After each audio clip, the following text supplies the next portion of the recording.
Continuação da leitura do livro Grande Sertão Veredas, já estamos chegando no final. João Guimarães Rosa.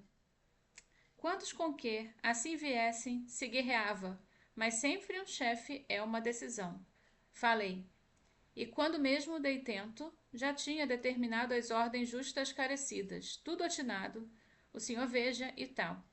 Primeiro, que uns 3 homens fossem levar, para aquela dita solapa do morro, os que não eram mãos d'armas, que o menino Gorigó, o cego Borromeu e a mulher do Hermógenes, que lá esperassem o final de tudo. E para isso escolhi também o catrumano dos anjos, que logo vi que bem escolhi, portanto que ele, na primeira coisa que pensou, foi a quantia de comida que para eles se deixasse. Daí, os da guerra, exato, muito singelo, repartir a gente em 3 drongos, que íamos descer a serra em diversas bocainas diferentes. Eu com o meu normal rente, João Gonhanhá, da banda da mão direita, Marcelino Pampa, da banda da mão esquerda.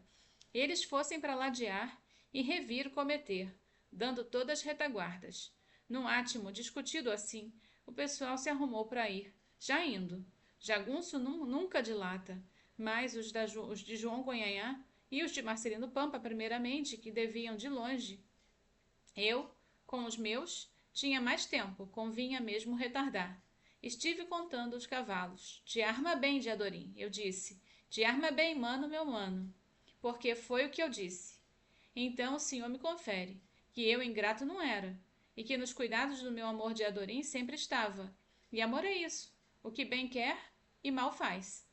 Apalpei meu selim, que minhas pernas esquentavam. Empunhei o parabelo. Alguns dos homens ainda aproveitavam espera para comer o que tivessem.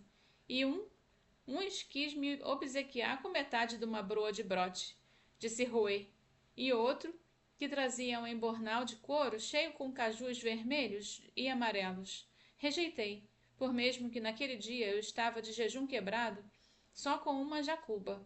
Nem quis pitar.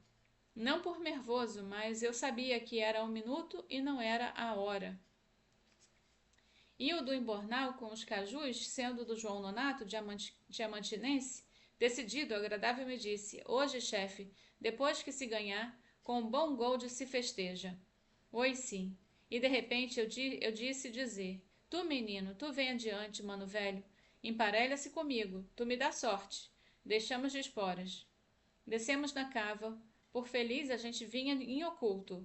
E justo, já embaixo, no principiar da várzea, era um capim com mais viço, capinzal de fresco de pé de serra. Capim mais alto do que eu. Nele a gente se tapava. Coincidido que, permeio o verde dos talos, a gente via algumas borboletas, presas num lavarinto, batendo suas asas, como pode ser. Caiu o açúcar do mel, porque igual também convi que podíamos ladear um tanto, e daí separei de cabeça um grupo de homens que iam ir com o Fafafá. Esses avançarem primeiramente, com uma certa isca, perturbando o cálculo dos inimigos ao dar e dar, ao dar o dar. Respiramos tempo naquele transitório, de rechego, coçando as caras do capim em pontas, que dava vontade de se espirrar. Só o rumor que se ouvia era dos cavalos abocanhando. Eu tinha pressa de um final, mas o que ia mor em mim era o lavourar da paciência, talento com que eu podia ficar retardando lá a toda a vida, safas que eu podia dar também um pulo enorme, suspirando repentinamente, e vi o que guerreia é o bicho, não um homem. O capinzal repartia tudo diverso, o abafo do ar e o fresco do lugar de grota, frio e calor lado de um do outro, nas finas folhas mesmo de folhagem.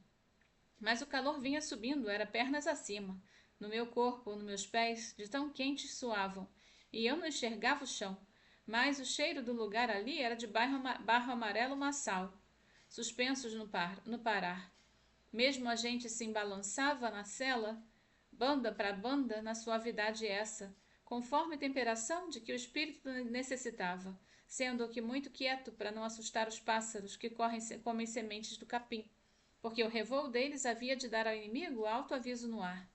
Sobre isto eu tirei um pé do estribo e ajoelhei no coxim da cela, porque era a hora de olhar. Mirei e vi como o inimigo vinha, as listras de homens recua deles, passantes de uns 100. Tive mão em tudo, eles ainda estando longe. Fafafá encostou 2 dedos do joelho, como se até as mudas quisesse poder receber a ordem. Ele esperava um instante certo de me respirar. Eu brinquei com a mão do arção. Vez de um, vez todos e todos. Falo, dito, do jagunço, que eles mesmos não conseguiam saber ao que tinham algum medo, mas em morte nenhum deles pensava. O senhor xinga e jura, é porque o sangue é alheio. Daí recolhei, avistei que vinham, e tinham destacado em galope festinho adiante uns tais que se enviassem de vigiar a cava e a passagem do sobe-serra, com cautela. Fechei os olhos e contei, até 10. Aguentei não, que me deu um deciso já em 7. Tu é tu, Fafafá, eu disse, e ele gritou, xé, do campo, e correu às esporas. E eu vi o virar dos cavalos, partindo, rompendo, amassando cama no capinzal. Seja que os homens, para acompanharem o Fafafá, eu media um número de soltei, feito uma porteira de gado, e pouco passaram de 20. E eu retinha a duro os outros que queriam também ir. E de Adorim desses, que de Adorim disse, eu disse, não, não, você não. Que agarrei embaixo da rédea do cavalo dele, porque foi que fiz. Bastava o meu mando. Aquilo não tinha significado, só quis querer de Adorim comigo, e a gente se cabia entre riscos do verde capim, assim eu de Adorim enxergava, feito ele estivesse enfeitado. Se escutando os grandes gritos e tiros que eram os que o Fafafá destruindo a antiguarda dos contrários, amontoado no instante, mas eu mesmo, assim, tive prazo para me envergonhar de mim, e para sentir que de Adorim não era mortal, e que presença dele não me obedecia. Eu sei, quem ama é sempre muito escravo, mas não obedece nunca de verdade. E aí me alteei e tive, que era o começo da grande batalha. Sobre o soprar, o Fafafá indo em frente, mas os dele gritando alardes, no que os outros, o Hermógenes, também, que primeiro formavam mó, depressa largava espaço, se abrindo uns dos outros matos de gente. Eles tresfuriavam assim aos zurros, quantidade que eram, e sabiam ir vir a coça, e tiros, mesmo pouco ouvi.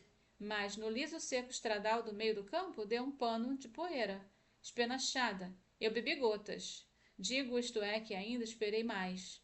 Como o Fafafá de proposital, porque aqueles outros podiam recachar, retardar a ida avante, no meio galope somente. Muito enganador. A avistar melhor, quase trepei de novo na sela, meu animal cumprindo de não bolir, porque era cavalo consciencioso. Mas enquanto isso, sabia o senhor no que eu fiz?